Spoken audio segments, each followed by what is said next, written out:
role in this. I am telling you. What should I be asking for? Precisely. Whatever it takes.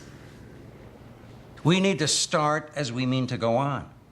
How we define the task going in will lock in other nations when they sign on any coalition. Meaning? Meaning, for example, we let Saddam Hussein off the hook the last go-around. No, the Arab coalition partners said they never signed on to help remove an Arab leader.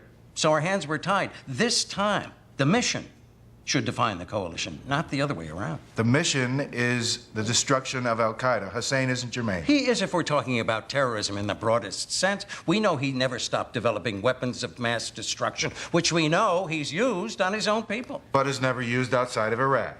What about Iran? Al-Qaeda lacks weapons. That's why they used our own aircraft.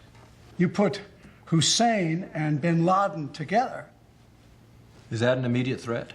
The enemy is clearly more than UBL and the Taliban.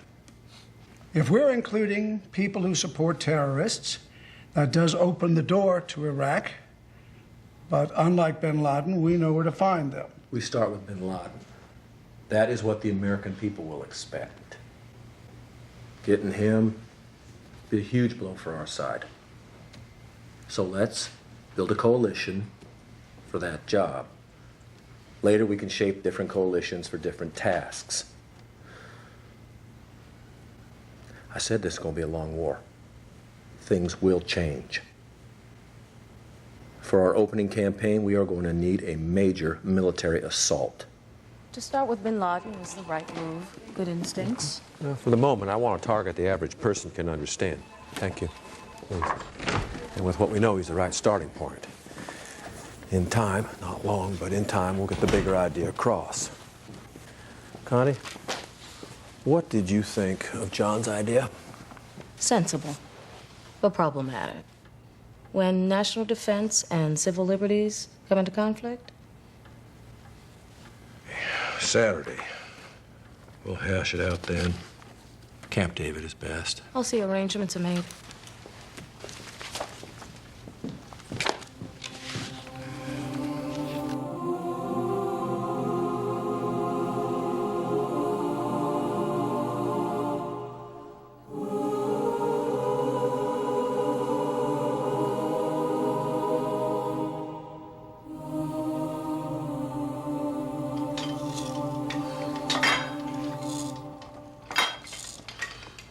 This NATO vote is a big boost to us.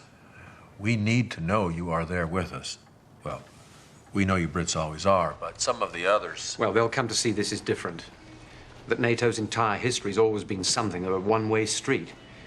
This is the first time you've looked to us for help in facing down a hostile threat.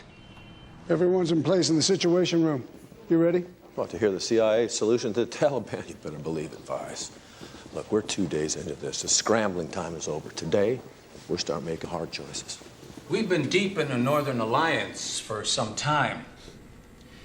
They began as a ragtag amalgam of mobs.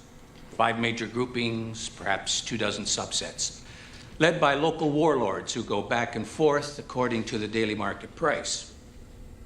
The one steadying hand that could hold them all together was Ahmed Shah Massoud.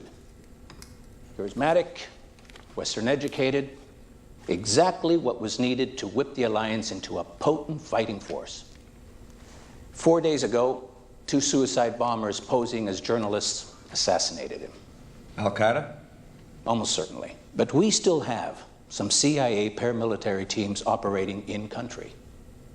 If we increase those so there was, let's say, 1 with each warlord, backed with enough money to keep them loyal, we can lay the basis for a wider action. These teams, they'd have to transform into Army Special Forces and Rangers if they're to link to conventional military. If you mean the boots on the ground that use lasers to guide ship-launched missiles, aircraft, Air Force AWACS, of course. But those elements will take time to deploy. These teams are ready to go. Go for black, Mr. President. I run these teams. They can bring home the bacon. And the guy who looks after the pigs with it.